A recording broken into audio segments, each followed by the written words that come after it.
गरुड़ महापुराण दूसरा अध्याय। इस अध्याय में यम मार्ग निरूपण का वर्णन किया गया है। गरुड़ बोले, हे केशव, यमलोक का मार्ग कितना दुखदाई है और वहां पापी कैसे जाते हैं, यह मुझे बतलाइए। श्री भगवान बोले, मैं तुम्हें यमलोक की अत्यंत दुखप्रद मार्ग के विषय में बतलाता हूं, जिसे सुनकर तुम मेरे भक्त होने पर भी कांप उठोगे। उसमें पापी मनुष्य के विश्राम हेतु वृक्षों की छाया नहीं होती है। उस मार्ग में प्राण धारण हेतु अन्न आदि खाद्य पदार्थ भी नहीं होते। हे गरुड़, अत्यंत प्यास लगने पर भी वहां पीने के लिए कहीं भी जल नहीं दिखलाई पड़ता। वहां प्रलयांत काल की भांति 12 सूर्य सदैव तपते रहते हैं। उस मार्ग में जाते समय पापी व्यक्ति कहीं अत्यंत ठंडी हवा से ठिठुरता है, कहीं कांटों से बिंधा जाता है और कहीं अत्यंत विषैले सर्पों के द्वारा काटा जाता है। कहीं वह पापी भयानक सिंहों, बाघों और कुत्तों के द्वारा काट खाया जाता है, कहीं बिच्छुओं के द्वारा डसा जाता है तो कहीं आग से जलाया जाता है। तब कहीं वह घोर औसीपत्रवन नामक नरक में जाता है, जो कि 2000 योजन लंबाई और चौड़ाई वाला कहा गया है।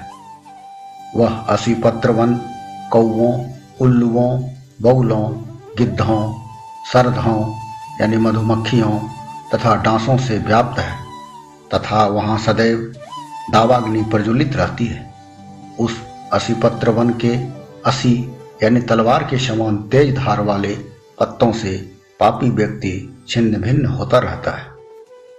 वह कहीं अंधकूप में गिरता है, कहीं विकराल पर्वत के शिखर से नीचे गिरता है, कहीं उसे छुरों की धार पर चलना पड़ता है तो कहीं कीलों की नोक के ऊपर से चलना पड़ता है। वह कहीं घने अंधेरे में गिर पड़ता है, कहीं तेज धार वाले जल में, कहीं जोंकों से भरे कीचड़ में और कहीं वह तपे हुए कीचड़ में गिरता है। कहीं तपी हुई बालू से भरे हुए मार्ग में और कहीं तपाए हुए तांबे से भरे हुए मार्ग पर से चलता है। कहीं अंगारों की राशि के ऊपर से चलता है तो कहीं अत्यंत धुएं से भरे हुए मार्ग से चलता है। उसके ऊपर कहीं अंगार बरसते हैं, कहीं पत्थर बरसते हैं तो कहीं वज्र गिरते हैं, कहीं उसके ऊपर खून बरसता है, कहीं शस्त्र तो कहीं उस पर गर्म जल की वर्षा होती है, कहीं उसके ऊपर खारे कीचड़ की वर्षा होती है। उसके मार्ग में कहीं अत्यंत गहरी खाइयां हैं तो कहीं पर्वत शिखरों की खड़ी चढ़ाई है और कहीं गुफाओं में प्रवेश करना पड़ता है। वहां कहीं घना अंधकार रहता है, कहीं ऐसी शिलाएं हैं जिनमें कठिनाई से चढ़ना पड़ता है, कहीं पीप से भरे हुए और कहीं खून से भरे हुए तथा विष्ठा से भरे हुए तालाबों पर से उसे जाना पड़ता है। उसे मार्ग के बीच में बहने वाली घोर कष्टप्रद वैतरणी नदी पार करनी पड़ती है। वह नदी देखने में तो दुखदाई है ही, किंवा और उसकी चर्चा भी भयावह है। वह 100 योजन चौड़ी है और उसमें पीप और खून बहता है। उसके तटों पर हड्डियों के ढेर लगे रहते हैं। उसमें चलना कठिन है क्योंकि उसमें रक्त और मांस का कीचड़ भरा रहता है। वह अथाह गहरी और पापियों के द्वारा दुख से पार करने योग्य है। वह केश रूपी शिवार से भरी होने से दुर्गम है। वह अथाह गहरी और पापियों के द्वारा दुख से पार करने योग्य है। वह केश रूपी शिवार से भरी होने से दुर्गम है। उसमें विशालकाय ग्राह भरे रहते हैं और सैकड़ों खूंखार पक्षी उसके ऊपर मंडराते रहते हैं। पापी को आया हुआ देखकर वह नदी अग्नि की ज्वाला और धुएं से भयंकर कढ़ाई में खौलते घी की तरह उबलने लगती है। उसमें चारों ओर सुई के समान नोक वाले कीड़े भरे पड़े हैं। वज्र के समान चोंच वाले बड़े बड़े गिद्ध और कौवे उसे चारों ओर से घेरे रहते हैं। वह नदी शिशुमार, मगर, जोंक, मछली, कछुए तथा अन्य मांस भेदक जल जंतुओं से भरी पड़ी है। उस नदी की धारा में गिरे हुए पापी जोर से चित्कार करते हैं और हे भैया, ओ बेटा, हे पिताजी, ऐसे पुकारते हुए बार बार विलाप करते हैं। भूखे प्यासे पापी उस नदी में बहते हुए खून को पीते हैं। वह नदी अत्यंत झागयुक्त खून के प्रवाह से भरी पड़ी है। वह अत्यंत घनघोर, अत्यंत गर्जन करने वाली, देखने में विभत्स लगने वाली और भयंकर है। उसको देखते ही पापी मूर्छित हो जाते हैं। उसमें बहुत सारे बिच्छू तथा काले सांप भरे रहते हैं। उसमें गिरे हुए पापियों को बचाने वाला कोई नहीं है। उसमें सैकड़ों हजारों भवनों में फंसकर पापी पाताल में पहुंच जाते हैं। वे एक क्षण तक पाताल में रहते हैं और क्षण भर बाद ऊपर आ जाते हैं। हे गरुड़, वह नदी पापियों के गिरने के लिए ही बनी है। उसके पार का और छोर नहीं दिखाई देता। उसको पार करना अत्यंत कठिन है और वह बहुत क्लेशप्रद है। इस प्रकार अनेक क्लेश और अत्यंत दुख देने वाले यम मार्ग में पापी रोते और चिल्लाते हुए यमलोक को जाते हैं। कोई पापी पास से बंधे हुए, अंकुशों से खींचे जाते हुए, भाले बर्छी आदि शस्त्रों की नोक से पीठ पर बिंधे जाते हुए यमलोक को ले जाए जाते हैं। कोई पापी नाक के अग्रभाग में छेद करके उसमें बांधे गए पास से और कोई कानों में छेद करके उसमें बांधे गए पासों से खींचे जाते हैं। कोई काल पासों से और कोई पापी कौवों के द्वारा झोंटी पकड़कर खींचे जाते हैं। कोई पापी गर्दन, बाहों, पैरों तथा पीठ में सांकड़ों से बंधे हुए और लोहे के भारी टुकड़ों को ढोते हुए यम मार्ग में चलते हैं। कोई पापी भयानक यमदूतों के द्वारा मुदगरों से पीटे जाते हैं और फलतः मुख से खून उगलते हुए तथा पुनः उसी को पीते हुए चलते हैं। अपने द्वारा किए गए दुष्कर्मों के विषय में सोचते हुए वे ग्लानि से भर उठते हैं और अत्यंत दुखी होकर यमलोक को जाते हैं। तथापि इस प्रकार यमलोक के मार्ग में चलता हुआ मंदबुद्धि पापी अपने पुत्र, पौत्र आदि को पुकारते हुए और हाय हाय करके रोते हुए दुख संतप्त होकर पश्चाताप करता है। तब वह यह स्वीकार करता है कि बड़े पुण्य से मनुष्य का जन्म प्राप्त होता है। उसे पाकर भी मैंने धर्म नहीं किया। यह मैंने कैसी मूर्खता की। वह स्वयं से कहता है कि तुमने न दान दिया, न अग्नि में हवन किया, न तप किया, न देवों की पूजा की, न विधान के अनुसार तीर्थों का सेवन किया। अतः हे जीव, अब तुम अपने किए हुए कर्मों का फल भोगो। तुमने कभी ब्राह्मणों की पूजा नहीं की, न गंगा स्नान किया, न कभी सत्पुरुषों की सेवा की, न कभी परोपकार के कार्य किए। हे जीव, अब तुम अपने किए हुए कर्मों का फल भोगो। तुमने निर्जन स्थान में मनुष्य और पशु पक्षियों के पानी पीने के लिए जलाशय नहीं बनवाया। गायों और ब्राह्मणों की आजीविका हेतु अनुमात्र भी कुछ नहीं किया। अब हे जीव, तुम अपने किए हुए कर्मों का फल भोगो। तूने न तो नित्य धर्म के रूप में विहित अन्न आदि का दान दिया, न कभी गौ को दिन भर के खाने योग्य पर्याप्त घास पानी आदि दिया, न वेद और शास्त्रों के अर्थपूर्ण वचनों को प्रमाण माना, न कभी पुराणों को सुना, न उनके ज्ञाता और वक्ता विद्वान को सम्मानित किया। हे जीव, अब तुम अपने दुष्कर्मों का फल भोगो। वहां गई हुई नारी भी अपने को धिक्कारती हुई कहती है कि तुमने पति के द्वारा कहे गए हितकर वचनों का पालन नहीं किया और न कभी पतिव्रता धर्म का पालन किया। पति तथा सास ससुर आदि गुरुजनों का उचित समादर और सेवा शुश्रूषा नहीं की। अतः हे जीव, अब तुम अपने दुष्कर्मों का फल भोगो। तूने अपना धर्म समझकर पति की सेवा नहीं की और पति की मृत्यु हो जाने पर अपने कुटुंब की सेवा भी नहीं की। विधवा हो जाने पर तपश्चर्यामय जीवन भी नहीं बिताया। अतः हे जीव, अब तुम अपने दुष्कर्मों का फल भोगो। मैंने 1 मास तक चलने वाले व्रतोपवास से अथवा चांद्रायन से अथवा विधवा के लिए विहित अन्य विस्तृत धार्मिक नियमों से शरीर को नहीं सुखाया। मैंने पूर्व जन्म में किए हुए दुष्कर्मों के फलस्वरूप ही बहुत से दुखों को भोगने के लिए नारी का शरीर प्राप्त किया था। इस प्रकार बहुत विलाप करके और अपने पहले शरीर का स्मरण करके मेरा मानुषपन कहाँ गया, ऐसा कहकर रोते हुए वह यम मार्ग में चलता है। हे गरुड़, वह प्रेत 17 दिनों तक अकेला वायु के वेग से चलता है और 18वें दिन सौम्यपुर में पहुंचता है।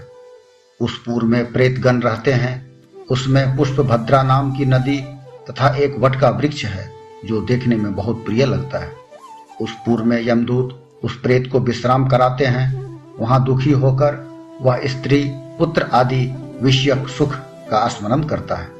जब वह स्त्री, पुत्र और अपने धन तथा भृत्यों आदि का स्मरण करता है तो वहां के निवासी प्रेत तथा यम किंकर उससे यह कहते हैं कि कहाँ धन, कहाँ पुत्र, कहाँ मित्र और कहाँ बांधव।